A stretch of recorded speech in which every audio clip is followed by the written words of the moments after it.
Olá você, muito bom dia. Está no ar a primeira edição do Mister Mengão, o seu telejornal com as notícias do mais querido do planeta. Agora é oficial, depois de muita espera, Flamengo fecha o seu primeiro reforço para 2026.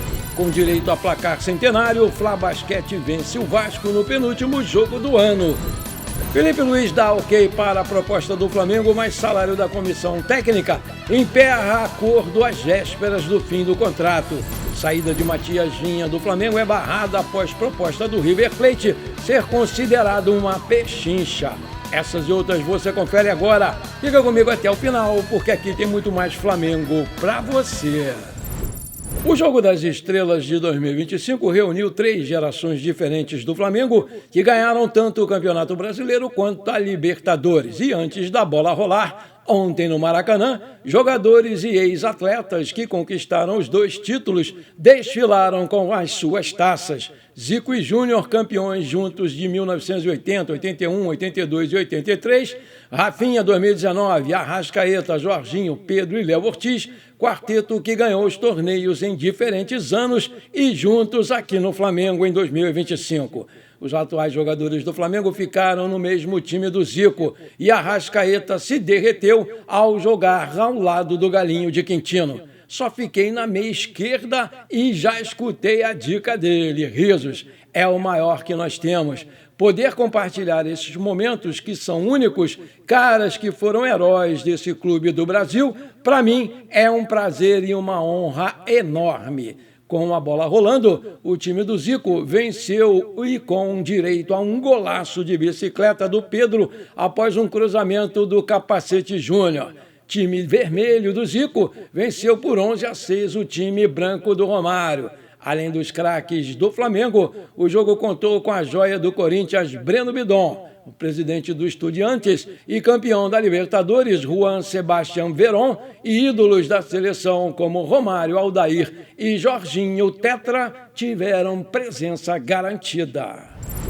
O Flamengo venceu o Vasco por 102-80 na noite desse sábado, em São Januário, em mais um compromisso válido pelo Novo Basquete Brasil, o NBB. Com uma atuação dominante do início ao fim, o mais querido alcançou mais um placar centenário nessa temporada e confirmou bom momento às vésperas do encerramento do ano. Ao todo, foram 16 vitórias em 18 jogos na competição nacional. O primeiro quarto deu Flamengo 22-19. O segundo, de novo, o Flamengo 51-38. O terceiro não foi diferente. Flamengo 78, Vasco 57. E no último quarto, o placar centenário de 102-80 para o orgulho da nação. O quinteto inicial foi Baralli, Alex Negrete, Chuck Johnson, Caio Gonçalves e Lucas Doria. Técnico, Sérgio Hernandes. Os destaques do Flamengo foram Alex Negrete, 16 pontos, 7 rebotes e 5 assistências. Caio Gonçalves, 15 pontos e 5 rebotes. Baralli, 15 pontos e 4 assistências. Matheus Gueiros, 13 pontos. Lembrando que o Fla Basquete volta à quadra na próxima segunda-feira para enfrentar o Botafogo no Maracanãzinho, no último compromisso de 2025. Os ingressos já estão à venda. Garanta logo o seu.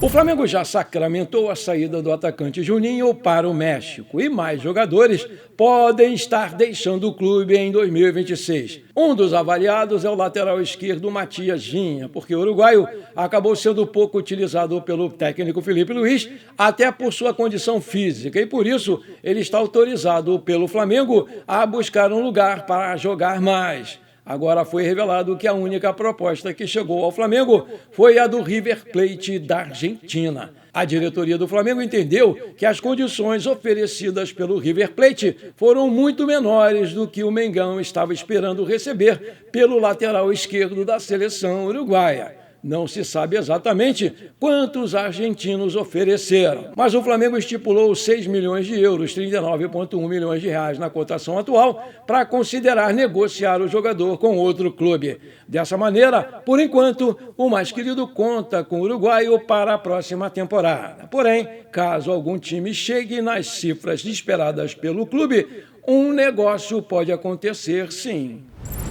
Em meio ao interesse do Fluminense e do Cruzeiro no Everton Cebolinha, o rubro-negro definiu uma condição para negociar o jogador. Segundo informações do jornal O Globo, o Flamengo definiu que só vai negociar o Cebolinha mediante venda, ou seja, o rubro-negro não tem nenhum interesse de emprestar o jogador para outro clube. Vale destacar que o Cebolinha tem contrato com o Mengão até o final de 2026. Mesmo sendo bastante sondado após o fim da temporada, que ele foi muito bem, o Cebolinha não deve ter vida fácil para sair do Flamengo. Isso porque o rubro-negro promete exigir até 8 milhões de euros, 52 milhões de reais na cotação atual, para liberar o atacante. O Fluminense aparece como o principal interessado no Cebolinha, apesar de ainda não ter feito nenhuma proposta oficial ao Flamengo. Na tarde desse sábado, o Grêmio deu início às conversas para a contratação do volante Everton Araújo, visando reforçar o meio de campo para a temporada de 2026. O técnico português Luiz Castro deu aval para que as negociações se desenvolvam, embora ainda não tenha sido apresentada uma proposta oficial para o Flamengo. As tratativas estão no estágio inicial, mas já existem expectativas de que possam avançar nos próximos dias. A intenção do Grêmio é transformar essas conversas numa negociação concreta, definindo de uma vez as condições para fechar o negócio. Com o contrato até dezembro de 2028, o Everton Araújo não é considerado hoje um jogador indispensável no Flamengo, mas teve uma boa participação na última temporada, estando presente em 36 partidas. Sob o comando e orientação do Felipe Luiz, o volante ganhou espaço como uma opção viável no meio de campo do Flamengo. Segundo o portal Torcida do Flamengo, o Sporting de Portugal está em concorrência com o Flamengo pela contratação do Breno Bidon, jovem volante do Corinthians. O Flamengo está planejando uma estratégia para 2026 e tem Bidon como um dos principais alvos. Informações indicam que uma proposta de 15 milhões de euros, cerca de 98 milhões de reais na cotação atual, está sendo elaborada para convencer o Corinthians a liberar o jogador. De acordo com o portal, já houve uma primeira sondagem ao staff do jogador, evidenciando o interesse das duas equipes. O Breno Bidon é visto como um jogador com características que agradam muito tanto os portugueses quanto os brasileiros. Contudo, em Portugal, a situação é diferente, pois não existem ofertas concretas nesse momento, apenas um interesse. A janela de transferências local vai abrir em 5 de janeiro.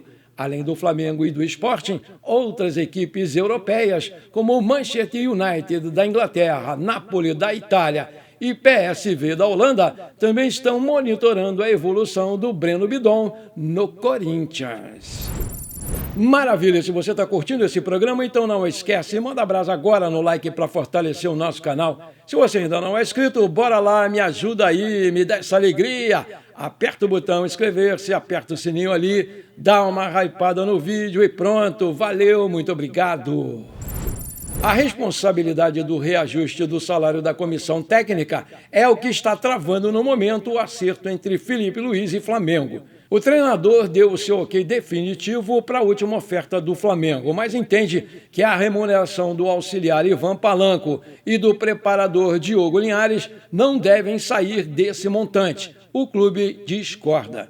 De acordo com a apuração do portal ge.com, o Felipe Luiz aceitou uma oferta abaixo daquela que ele estava pedindo inicialmente, que era de 3 milhões de reais por mês de salários, e compôs o acordo com bonificações por metas atingidas e uma multa rescisória acessível ao mercado em um vínculo de 2 anos. A sinalização positiva do treinador foi para um valor com reajuste considerável, mas que não chegou ao recorde no cenário doméstico, porque o Abel Ferreira do Palmeiras tem um salário superior e o Tite também chegou a ganhar mais nos tempos de Flamengo. A percepção foi de que não havia mais brecha para um cabo de guerra. A questão agora está nos valores envolvendo Palanco e Linhares, em discussão separada como é de praxe nesse mercado. O Filipe Luís já complementou boa parte do salário do espanhol Palanco do próprio bolso, quando o convenceu a deixar a Espanha e se aventurar no Brasil, no início de 2024, ainda para o Sub-17. O Ivan Palanco é visto como figura fundamental no início da carreira do brasileiro, com influência na metodologia e nas questões táticas. Rodrigo Caio e Márcio Torres, outros auxiliares da comissão técnica do Filipe Luís, não fazem parte dessa negociação por serem funcionários permanentes do Flamengo. Depois da condução feita pelo BAP, no início das tratativas, o diretor executivo José Boto é quem está tratando diretamente do tema com o Filipe Luís e com o seu empresário. A expectativa é de que a negociação tenha um desfecho feliz antes da virada do ano. Diante do vazamento de informações desencontradas a respeito dos valores salariais, o Filipe Luís foi direto ao Flamengo e deu o seu ok para a oferta final do clube com um recado bem claro: basta agora acertar a situação dos seus pares separadamente. Enquanto isso, os jogadores que participaram do Jogo das Estrelas do Zico ontem fizeram um apelo para a renovação do Filipe Luís para dar continuidade ao trabalho em 2026, que promete ser tão bom ou melhor ainda do que o de 2025, dizendo que o Filipe é o melhor. De acordo com o Léo José, repórter da coluna do Fla, o Flamengo acertou de vez nesse sábado a contratação do zagueiro Vitão, de 25 anos, que estava no Internacional de Porto Alegre. O zagueiro se torna o primeiro reforço confirmado do Flamengo para essa temporada de 2026, com um contrato até 31/12/2029. O Vitão vinha sendo até aqui a principal novela desse fim de ano no mercado da bola. Além do Flamengo, ele também era disputado pelo Cruzeiro, que sonhava em formar uma dupla de zaga com o Fabrício Bruno. O zagueiro chegou ao Internacional em 2022 por empréstimo do Shakhtar Donetsk, Ucrânia, sendo adquirido em definitivo em 2024. E desde então ele jogou 192 partidas, marcou 3 gols e deu 3 assistências, além de conquistar o Campeonato Gaúcho de 2025 pelo Colorado. Além da equipe ucraniana, o Vitão jogou no Palmeiras, clube pelo qual ele foi revelado entre 2018 e 2019. Pelo Shakhtar, o zagueiro foi campeão ucraniano na temporada 2019 e 2020 e da Supercopa da Ucrânia em 2022. Já no Palmeiras, ele não conquistou títulos no time profissional. Vale destacar que o Vitão tem 25 anos, 1,85 de altura. É um zagueiro destro que está no Internacional desde julho de 2024 e tinha contrato por lá até 31/12/2026. E o seu passe está avaliado pelo site Transfer Market em 10 milhões de euros. Para contratar o zagueiro Vitão, o Flamengo pagou 4,7 milhões de euros, que é o valor da dívida pelo Thiago Maia, mais 5,5 milhões de euros à vista. O pagamento vai ser feito em até 10 dias após a assinatura do contrato.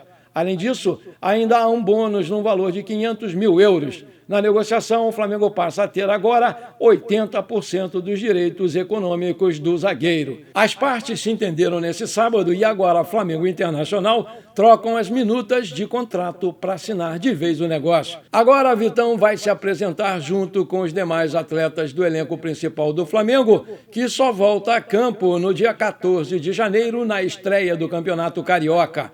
O adversário vai ser o Bangu e o rubro-negro vai ter uma equipe alternativa em campo. Aí eu te pergunto, você ficou satisfeito com a contratação do Vitão? Você acha que ele vai dar certo no Flamengo? Coloca aí que eu quero saber.